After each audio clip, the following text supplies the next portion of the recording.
All right, today's video is going back over the distributive property, and instead of using area models to demonstrate how to do this, we're actually going to apply it to some simple algebraic expressions. So please remember that the distributive property is a way of writing expressions in two different ways. We can write it as the sum of two factors or the product of two sums. And I know that sounds confusing, but basically what we're doing is we are going to take this, which would be 3 times another factor. Everything in these parentheses right here is a separate factor. And in order to solve or make the equation or expression simpler, we're going to distribute the 3 to both the 6r and the 8. So what that looks like is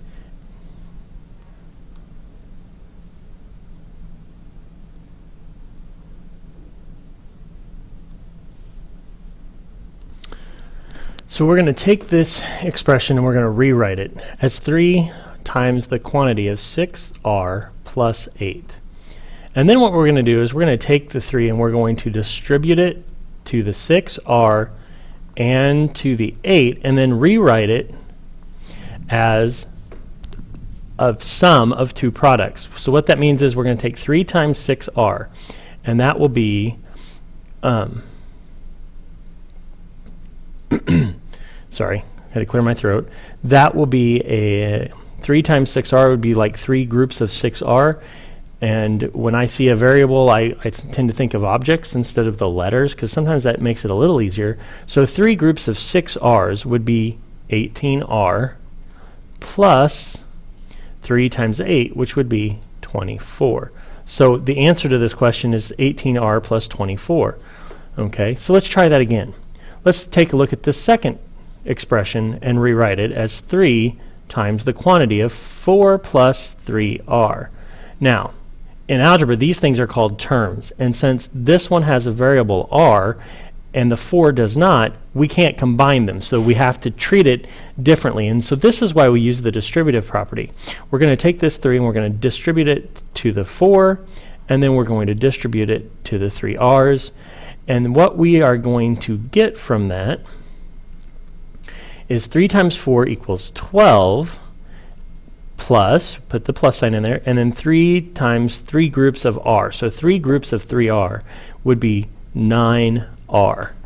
Okay, now this is a product here represented by 3 times 4 plus 9r, which was the 3 times 3r. So this would be, we could actually represent as 3 times 4 plus 3 times 3r.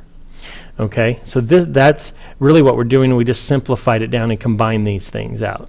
All right, let's try it one more time. So we're going to take 4 times the quantity of 8n plus 2. Okay, and again, the terms aren't alike, so we can't combine them inside of the parentheses. So we're going to have to distribute the 4 to both the 8n and to the 2. So what that looks like, if I do it a step at a time, we're going to have 4 times 8n plus 4 times the 2. Okay, and anytime we see two numbers or a number next to some parentheses, that means that we're multiplying. And then from there, I'm going to simplify it even further. 4 groups of 8n are going to give me 32 n's plus 8. All right. So this is how we use the distributive property. Later on, you'll actually see this is more applicable of the distributive property instead of the area models. However, we're going to take one more look at an area model for the distributive property. So down here, I'm going to put in a rectangle. Okay, so I'm going to draw a rectangle out. We got this rectangle, and then coming off of this rectangle, we have another rectangle. Okay, and we're going to pretend for the sake of the argument that these are a larger rectangle. But this time, instead of having numbers, I'm going to have a variable. I don't know what this part equals, but I know that this side is 3, and this side is also 3. Okay, so to find the area of the total thing, we would want to take 3 times 3 plus, that would cover this one, okay, And then since this line right here is 3, this side right here is also going to be 3. And so we would represent that as 3 times x, which would be this part. Okay?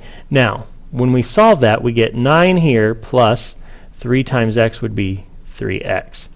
All right? So this is one way of writing it. The other way that we could write it is we could just take it directly and put a plus sign in here because we're combining these two. And if I do that, I'd put this inside of parentheses. So that would look like 3 plus x inside of parentheses. Okay, and then we're multiplying that by 3. So I'm going to put the 3 here. And that looks very similar to these expressions up here, only they're slightly different. Okay, and then we would distribute the 3 to everything on the inside, which would give us, again, 3 times 3 plus 3 times x. And we still get 9 plus 3x. And that would represent the area of the whole rectangle. Okay, so we have seen how to apply it to algebra, and then how to take what we have already done, which is those area models, and apply that using a variable as well. All right, see you in class tomorrow. No problem to do tonight, just making sure that you understand what's in the video.